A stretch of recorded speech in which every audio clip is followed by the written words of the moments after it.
Hello everyone, and welcome to the monthly Shmup Drops. Here we'll be doing a monthly summary of the latest news about shmups, but also action games, retro gaming, anything else related.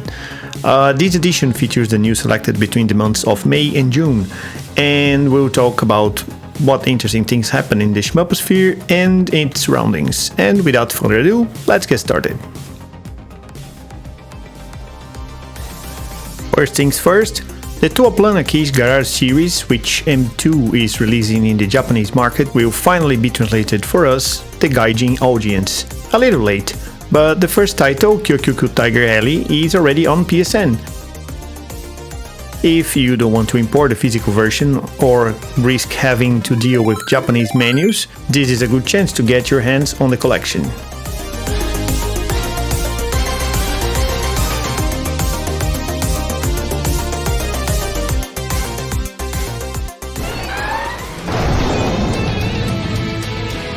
At this point, I don't think I need to talk about the release of Airanblade, do I? Everyone is talking about it, playing it, getting confused by the in-game content protection screen, etc, etc. Well, anyway, if you've been living in a cave or haven't heard about it, it's worth checking out. It's an amazing shmup that's been available on Steam, and it's extremely fun and well made. Also on Steam, we had the announcement of Varyznex, from developer Zakchi, author of Zakesta Z and Kaiken. Unlike the games previously produced by him, Varyznex is a horizontal shmup with graphics that are somewhat reminiscent of the aesthetics of X68000 titles.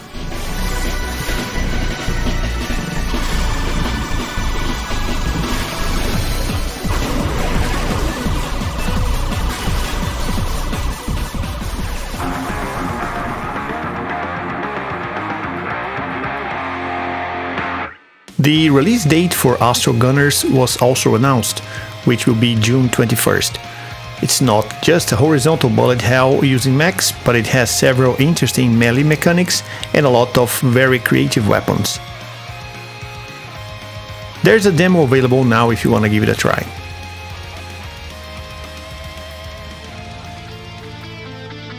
And here's another real shooter. It's incredible how his genre has been resurrected by the community and excellent games have emerged. Mirage Feathers arrived on Steam and features pixel art visuals and very competent production.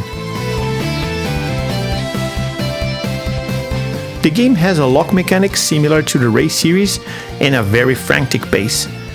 There's no release date yet, but the forecast is for 2024. There's also a demo available on the Steam page.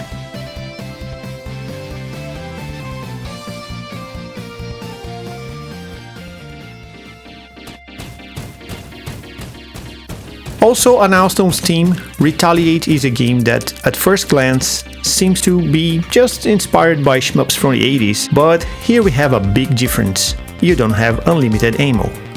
The player needs to use the ship's shield, which causes damage by the way, to absorb bullets. Only then will the ammo bar fill up and you can shoot your enemies. There is a good variety of weapons and customizations options for your ship. The idea of not having infinite ammo may be strange for some people, and if you want to test the game and resolve this doubt, there is a demo available.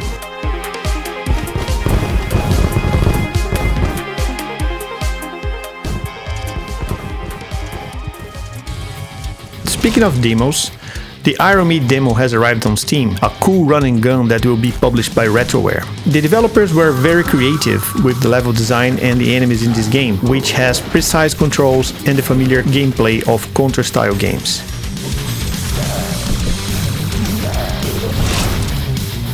I honestly like Airanblade much more than the new Contra, and I confess that I'm much more a fan of a pixel art used here than the style that Konami used in Operation Galuga. The launch is scheduled for 2024, but I highly recommend that you try the demo that was made available.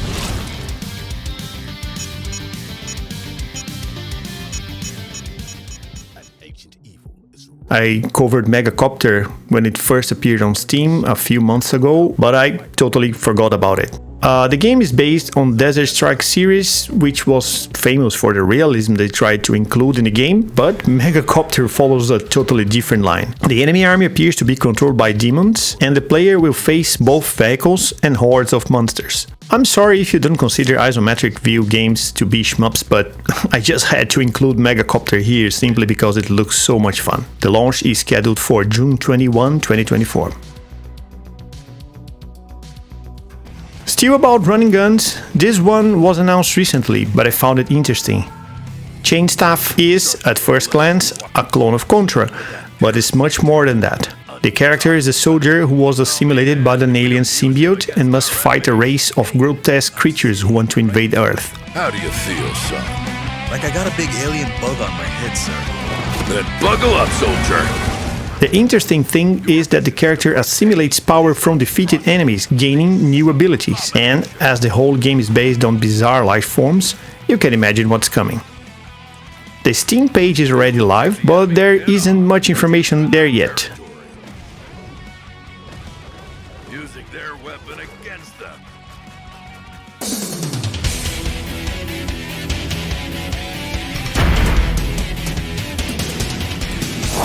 Dead End City arrives on the PS5 and Switch. The unusual mix of Mad Max and Galaga has a 16-bit visuals and has already been released on Steam. Now it arrives on home consoles. Dead End City offers several unlockable characters and gameplay options, and could be interesting for those looking for something different from the various bullet hells that come out nowadays. Mainly because it's a much less frantic but very fun shmup.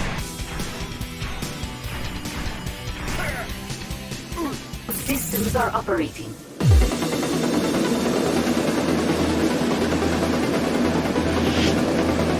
This is another of those cases where a company owns a game that is loved by the public, but for some reason they decide never to release a sequel. Then, one day, the fans get tired of waiting and decide to recreate the sequel themselves. This time, the unofficial sequel is Einhander, the best game that Square Enix has ever produced, at least in my opinion, of course. The game is called Nesfwama and is being developed entirely by Orlando Navea, a Chilean developer. If you want to collaborate with the development, the links to the game project are here in the video description.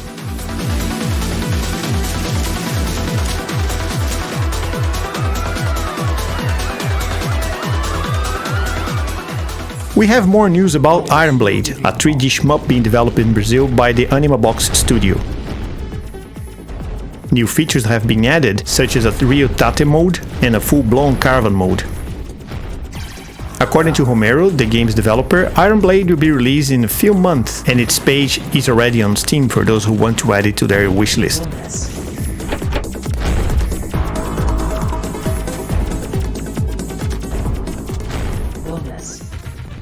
An updated video of Changeable Guardian Estique, a game made by Kyokyuku Trading with the participation of former Compile employees, has been released. Just to clarify, there are many games nowadays that are made for modern platforms, but with the aesthetics reminiscent of NES titles. This is not the case, as it is an NES game itself. There is no expected release date yet, but more news will be posted here as soon as it becomes available. Has been invaded by evil forces, and it's up to you to defend it. Still on the NES, Dataman was released.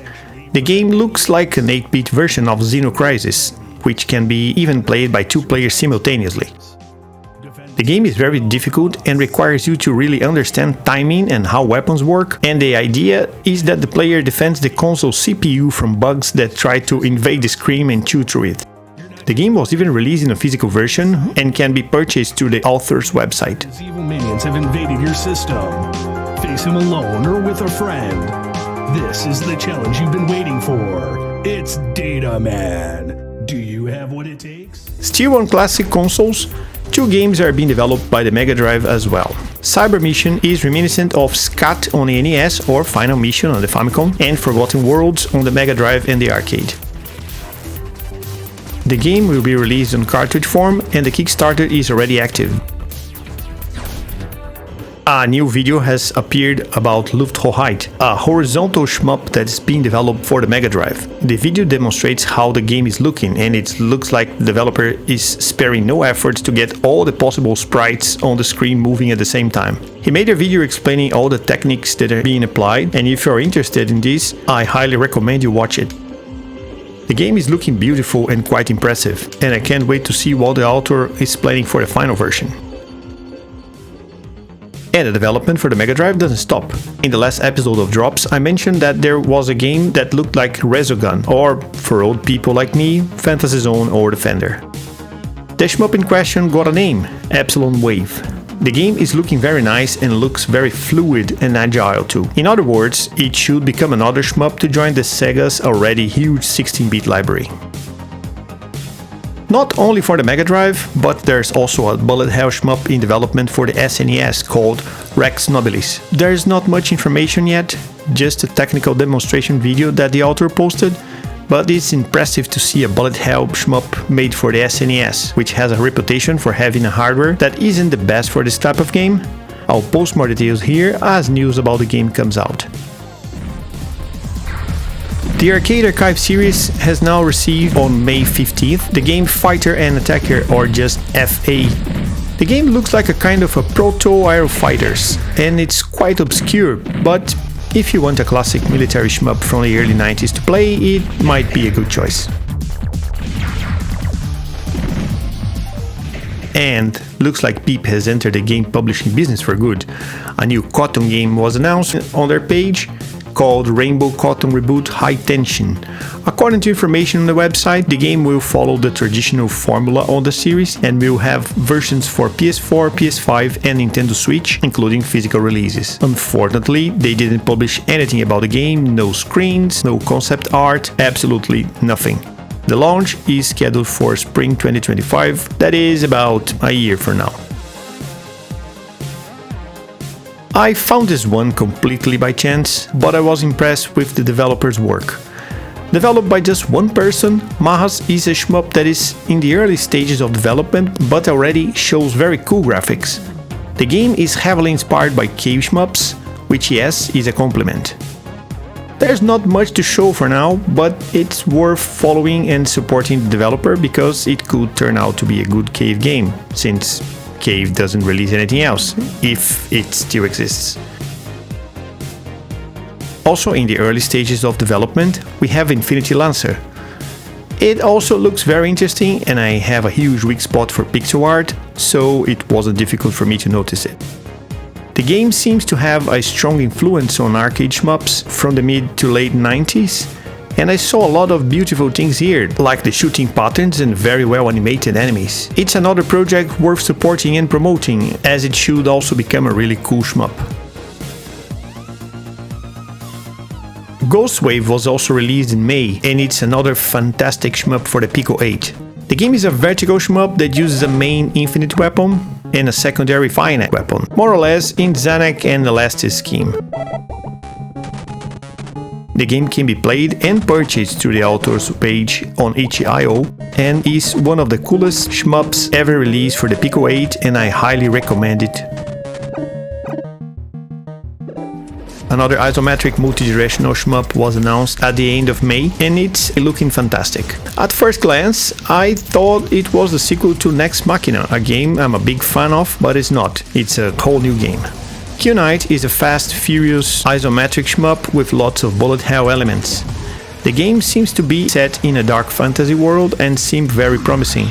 And if you're curious, there is already a demo available on the Steam page. Okay, to talk about the next game, I need to tell you a little bit about my story. The first machine that I could call a video game, that I could play as much as I wanted, was a Brazilian clone of the ZX Spectrum. And one of the games I played most, which came on a cassette with the computer, was Gunfight. It took me a few months to get more cassettes with games, so yeah, I spent a lot of time playing Gunfight back then. As you know, nostalgia played tricks on your mind, and when I went to play Gunfight again, I was a little surprised by how simple and slow the game was.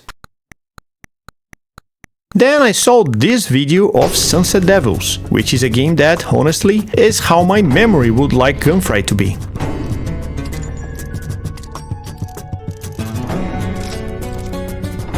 It's an isometric western game with fantastic pixel art and it looks very promising. The Sunset Devils campaign is active on Kickstarter and the game is still on the funding phase, so there's still time to support it if you like it.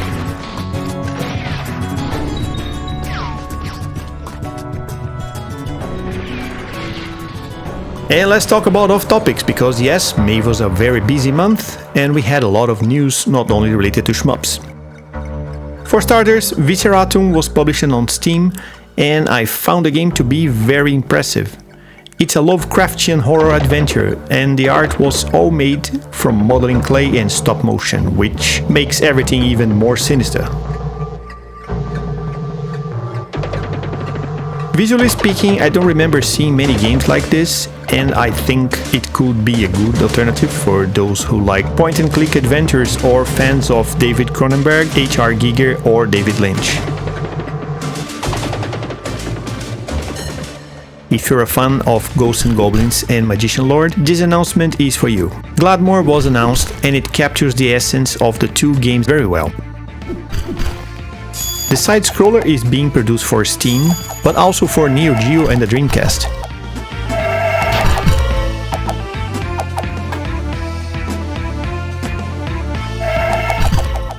The campaign is active on Kickstarter, but the game has already been funded and several reward levels have already been unlocked.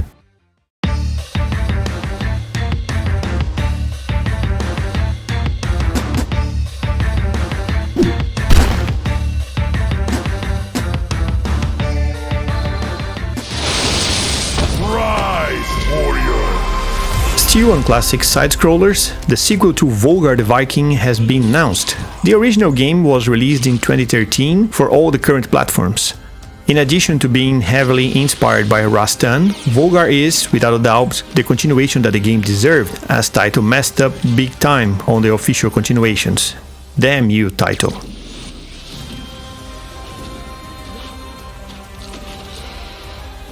It's not yet possible to know for sure whether anything new has been implemented in Volgarr 2, but from the trailer it looks like the classic formula will be followed, which is something I'm happy to know in fact. The release of Volgarr 2 was announced for August 6th according to the Steam page.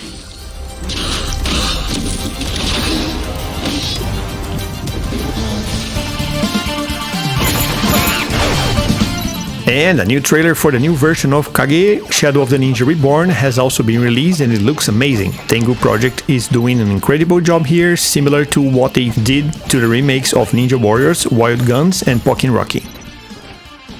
You can see that the characters have new weapons and abilities that were not present in the NES version, in addition to a spectacular pixel art, which is an excellent update to the original game and very respectful to the source material. Kage Shadow of the Ninja Reborn will be released on August 2024 and will be made available for all home platforms.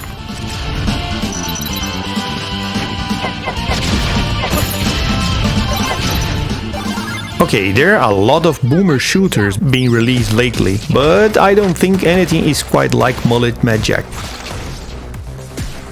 It was recently released on Steam and has an 80s anime look, along with a good dose of ultra-violence and dark humor. Badass moderator to take care of our butts. A demo is already available for anyone who wants to test it, but I think that considering the production value, the game is actually quite cheap.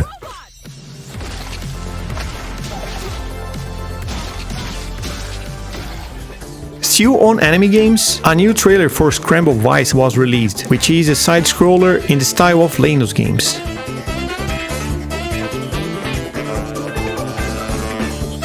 The police theme is also very reminiscent of anime from the 80s and 90s like Pat Labor and Ghost in the Shell, and there are stages inside and outside the police mech similar to games like Elevator Action Returns and Rolling Thunder. It looks like it will be a big release, which will take place still in 2024. System Shock was a classic FPS from the 90s and also the predecessor of BioShock, getting a HD re-release for PCs a few years ago. Now it's time for consoles to get their port, something that hadn't happened yet. If you haven't played System Shock yet, This is a good opportunity to play this 90s classic without having to rely on a PC. The game is, yes, pure 90s juice, but it's extremely well executed and full of puzzles, weapons and abilities, in addition to creating a connection with BioShock. It's worth it not only for the nostalgia factor, but also for new players who had no contact with the franchise yet. And that's it for today's episode. Thank you very much for watching. All the links related to the games that were mentioned can be found on the video description. I try to cover all the relevant releases, but of course something was left out, so please contact us so we can include your game in the next video. And that's it. See you on the next Shmup Drops. Peace out and bye.